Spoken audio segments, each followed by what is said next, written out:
पुराना तरीका छोड़ें, अब बनाएं नए तरीके से बहुत ही मज़ेदार, बहुत ही डिलीशियस, बहुत ही यूनिक मैंगो डेजर्ट, जो देखते ही मुंह में पानी आ जाए और खाने को एकदम जी ललचाए। दावत हो, डिनर हो या कोई भी ख़ास इवेंट हो, तो आपने ये मज़ेदार सा मीठा बनाना है जो इंशाल्लाह देखते ही सब आपकी तारीफ़ करने लगेंगे। ना ज़्यादा मेहनत करनी पड़ेगी और ना ही ज़्यादा किचन में वक्त गुजारना पड़ेगा और बहुत ही मज़ेदार सा डिफरेंट स्टाइल आपका मैंगो डेजर्ट तैयार हो जाएगा, वो भी मिनटों में।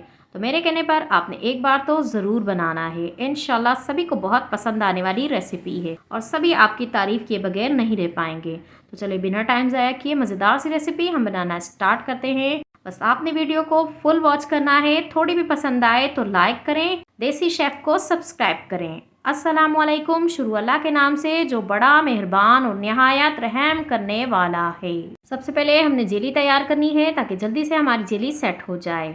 जेली बनाने के लिए हमने एक पैकेट जेली ले ली है जो हम पूरी डालेंगे और डब्बे के पीछे लिखा हुआ होता है कि हमने 2 कप पानी डालना है और जेली का पूरा पैकेट ऐड कर देना है। लेकिन हमें गाढ़ी और अच्छी जेली बनानी है जिसके लिए हमने 1.5 कप पानी लेना है। जब हम 2 कप ही पानी डालकर जेली तैयार करते हैं तो जेली जो है वो पानी छोड़ देती है और अच्छी बिल्कुल भी नहीं बनती। तो आप भी जब भी जेली बनाया करें तो आधा कप पानी कम ही ऐड किया करें। मैंने टोटल 1.5 कप पानी रखा था बॉयल होने के लिए और बॉयल होने के बाद मैंने उसे उतार लिया है। जो पानी बचा है उसी में मैं जेली बना रही हूँ। बॉयल होने में वैसे ज़्यादा पानी तो नहीं गया होगा, बस 1 आधा चम्मच ही कम हुआ होगा, तो कोई बात नहीं। पानी में जेली को हमने अच्छे से हल कर लिया है, बस 1 आधा मिनट लगता है। पानी गर्म होता है, फ़ौरन से हो जाती है। अब हम उस बाउल में डाल रहे हैं जिसमें हमने अपना डेजर्ट बनाना है। तो एक हिस्सा हमने इसमें डाला है और बाकी का जो बचा हुआ है वो हम एक अलग से बाउल ले लेंगे, उसमें हम डाल के रख देंगे। ये हम अलग से इस्तेमाल करेंगे और वो हमने अलग से इस्तेमाल करनी है, इसलिए हमने पहले ही दोनों को अलग अलग रखा है। अब जेली को रूम टेम्परेचर पर ही हम रहने देंगे। जितनी देर में हम बाकी का काम करेंगे जेली हमारी अच्छे से सेट हो जाएगी। चलते हैं अगले स्टेप की तरफ। अब हमने ले लेना है कस्टर्ड पाउडर। एक बाउल लिया है जिसमें हमने कस्टर्ड पाउडर डाल देना है और 3 खाने के चम्मच हमने इसमें डालना है मैंगो कस्टर्ड पाउडर। आप कोई और फ्लेवर भी बना सकते हैं जो आपको पसंद हो, लेकिन मैं मैंगो डेजर्ट बना रही हूँ तो मैंने मैंगो फ्लेवर ही कस्टर्ड में भी लिया है। आप किसी और फ्रूट से भी सेम रेसिपी को फॉलो करके बना सकते हैं। जो आपको ज़्यादा पसंद हो आप वो बना लें। अब मैंने इसमें 1/4 कप के जितना पानी ऐड किया है, बस अच्छे से हल करेंगे और चलते हैं चूल्हे की तरफ। चूल्हे पर हमने दूध को बॉयल होने के लिए रख दिया है और हमने लिया है 1/2 लीटर दूध। अगर ग्राम में देखा जाए तो 500 ग्राम हमने दूध लिया है और दूध में पहले हम बॉयल आने देंगे। देखिए दूध में बॉयल आना स्टार्ट हो चुका है। अब अपने टेस्ट के अकॉर्डिंग हम इसमें चीनी ऐड कर देंगे। हम इस रेसिपी में तमाम चीज़ें इस्तेमाल करेंगे, वो मीठी होंगी तो हमने उसी हिसाब से चीनी ऐड करनी है। मैंने तकरीबन 3 से 4 खाने के चम्मच इसमें चीनी ऐड की है और कस्टर्ड पाउडर को हमने अगेन मिक्स करना है और उसके बाद ही हमने इसमें ऐड करना है। कस्टर्ड पाउडर जो होता है वो नीचे बैठ जाता है, तो अगेन आपने लाजमी मिक्स करना है और फिर ही डालना है और 1 चम्मच से चलाते हुए आपने दूसरे हाथ से डाल देना है। और जैसे ही कस्टर्ड डालेंगे तो आपको लगेगा ये गाढ़ा हो चुका है काफ़ी, क्योंकि हमने कस्टर्ड पाउडर का इस्तेमाल ज़्यादा किया है। हमें थिक और गाढ़ा कस्टर्ड चाहिए, इसीलिए तो हम मुसलसल चम्मच या फिर हैंड मिक्स चलाते रहेंगे ताकि गुठलियाँ भी ना बने और अच्छे से हमारा कस्टर्ड जो है वो थिक भी हो जाए और पक भी जाए। 6 से 7 मिनट हमने लगाने हैं इसको पकाने के लिए और चूल्हे को हम मीडियम से भी कम रखेंगे। अब इसे पकते हुए तकरीबन 7 मिनट होने वाले हैं और देखिए काफ़ी हद तक ये गाढ़ा भी हो चुका है। मैं चम्मच से भी आपको चेक करवा देती हूँ। जब ये ठंडा होगा तो ये और भी गाढ़ा हो जाएगा। तो अब हमने चूल्हे को नीचे से बंद कर देना है। चूल्हा बंद करने के बाद हम इसे मुसलसल थोड़ी देर चलाते रहेंगे ताकि कस्टर्ड जो है वो हमारा जल्दी से ठंडा हो जाए और इसे पंखे के नीचे रख दें तो और भी ज़्यादा जल्दी ठंडा हो जाएगा। चलते हैं अगले स्टेप की तरफ। अब हमने ले लिए हैं मैंगोज। मैंने लिए हैं 750 ग्राम मैंगोज। वैसे इस रेसिपी के लिए आप आधा किलो आम भी ले सकते हैं, मैंने थोड़े ज़्यादा ही लिए हैं क्योंकि मुझे ज़्यादा चंक्स बनाकर रखने हैं तो मैंने ज़्यादा लिए हैं। आम को पहले अच्छे से हमने वॉश कर लिया था, इसके बाद ही हम इसकी कटिंग करेंगे। यानी पहले हमने इसे पील कर लेना है और उसके बाद रफ सी इसकी कटिंग कर देंगे। आम को हमने छील लिया है, अब हम इसकी रफ सी कटिंग करके इसे चॉपर में डाल देंगे और इसे पीस लेंगे। अगर आपके पास चॉपर नहीं है तो आपने छीलना है और इसकी कटिंग कर लेनी है। कटिंग करने के बाद आपने एक कांटा लेना है और कांटे की मदद से आप इसे बिल्कुल बारीक मैश कर सकते हैं या फिर आलू मैशर की मदद से भी कर सकते हैं। जैसे आपको सहूलत हो आप उसी तरीके से कर लें। पहले मैंने एक आम डालकर मैश किया है और बाकी के 2 जो बचे हुए हैं वो भी मैं इसी तरीके से मैश कर लूँगी। देखिए बिल्कुल बारीक हमने चंक्स बना लिए हैं। आप भी आसानी से बना सकते हैं आलू मैशर की मदद से या फिर कांटे की मदद से। और बाकी के 2 भी हमने कर लिए हैं। चलते हैं अब अगले स्टेप की तरफ। इस पॉइंट पर आपने मैंगो टेस्ट कर लेना है। अगर मैंगो मीठा है तो आपने चीनी नहीं ऐड करनी है, और अगर नहीं मीठा है, मेरी तरह कम मीठा हो आपके पास भी, तो आपने 2 चम्मच भरकर या फिर जितना ज़रूरत हो उस हिसाब से आप इसमें चीनी ऐड कर सकते हैं। मैंने पाउडर चीनी ऐड की है ताकि जल्दी से हल हो जाए। और इसे हल करके हम एक साइड पर रख देंगे और चलते हैं अगले स्टेप की तरफ। अब हमने ले ली है व्हिप क्रीम। आधे से पौना कप हमने व्हिप क्रीम ले लेनी है और इसे हमने अच्छे से व्हिप कर लेना है। और अगर आपके पास व्हिप क्रीम ना हो तो कोई बात नहीं, आप इसके बदले फ्रेश क्रीम ले सकते हैं, या फिर घर पर जो दूध की मलाई उतरती है वो भी आप ले सकते हैं।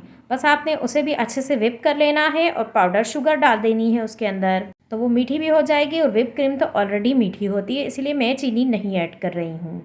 क्रीम हमारी अच्छे से व्हिप हो चुकी है। देखिए नहीं गिर रही है, नीचे में गिरा रही हूँ तो गिर रही है, नहीं तो नहीं गिर रही। बस हमने इतने ही करना था। अब हमने क्या करना है, हमने ले लेना है एक पाइपिंग बैग जिसमें हमने ये क्रीम भरकर रख लेनी है।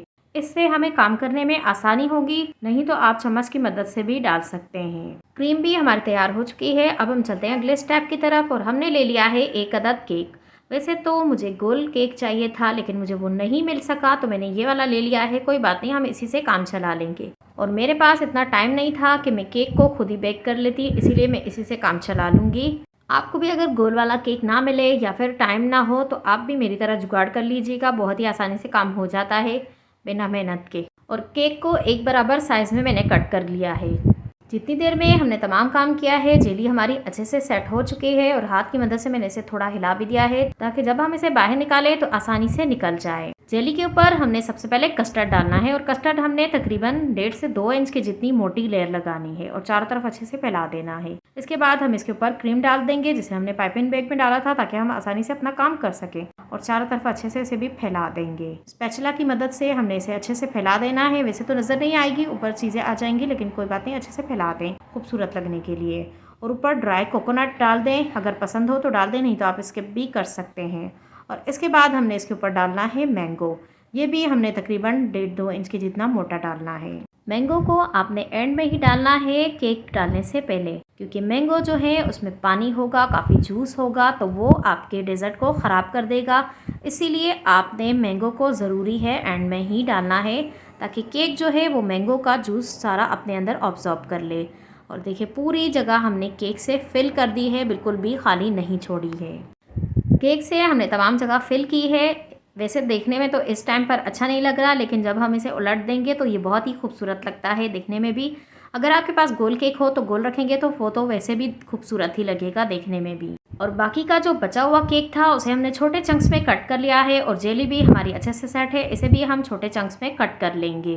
वैसे मुझे बॉल तैयार करने के बाद ख्याल आया क्यों ना मैं छोटे चंक्स पहले ही बना लेती और बॉल में भी मैं छोटे चंक्स ही डालती, तो उस तरीके से देखने में भी और खूबसूरत लगता। तो आप ये कर लीजिएगा।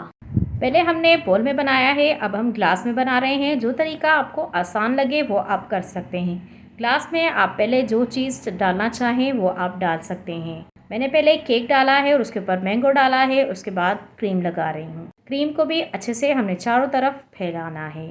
तकरीबन 1.5 से 2 इंच की जितनी हमने तमाम चीज़ें डालनी है, ताकि ग्लास भी बहुत ही खूबसूरत लगे।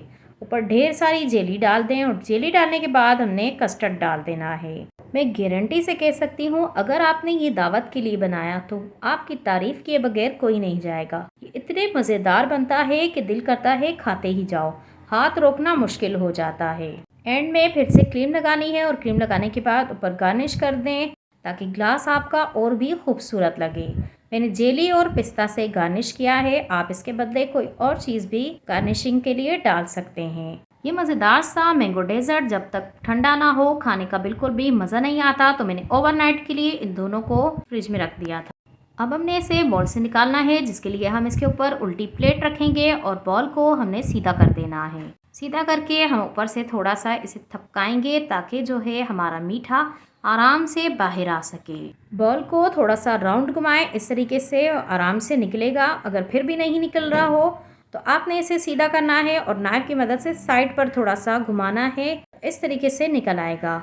और मैंगो से गार्निश करें और ये ले मज़ेदार सा हमारा मैंगो डेजर्ट बनकर तैयार हो चुका है। मैंने इसे वीडियो में बिल्कुल भी नहीं टच किया क्योंकि मेरी भतीजी गई हुई थी स्कूल और उसे बहुत ही शौक है इस तरीके की डिफरेंट और मज़ेदार सी चीज़ें देखने का। मैंने उससे ये बाद में कट करवाया था, उसे बहुत ही खुशी हुई थी जब उसने ये कट किया और खाया, उसे बहुत ही पसंद आया। इतनी खुश थी मैं आपको बता नहीं सकती। चलिए मैं आपको टेस्ट करके बताती हूँ कि कैसा बना है, और यकीन माने इतने मज़ेदार फ्लेवर था, बहुत ही लाइट वेट है और हर चीज़ की कॉम्बिनेशन बहुत ही मज़ेदार लग रही है मैंगो के साथ। आप भी एक बार तो मेरे कहने पर ज़रूर ट्राई करें। उम्मीद करती हूँ कि आज की वीडियो आपको पसंद आई होगी। अगर थोड़ी भी पसंद आई है तो प्लीज़ लाइक करें, शेयर करें फैमिली फ्रेंड्स के साथ। चैनल पर नए हो तो सब्सक्राइब करें और बेल आइकन भी जरूर प्रेस कर दिया करें ताकि आपको हर नए आने वाली वीडियो का नोटिफिकेशन सबसे पहले मिलता रहे। जाने से पहले अपना एक प्यारा और कीमती कमेंट भी करते जाएं, जिसके लिए थैंक यू सो मच। खुश रहें, खुशियां बांटें, मुझे भी दुआओं में याद रखें, अल्लाह के फैसलों में राजी रहें। चलें चलती हूँ, जिंदगी रही तो फिर मिलूंगी इंशाल्लाह एक नई वीडियो के साथ। अल्लाह नेगबान।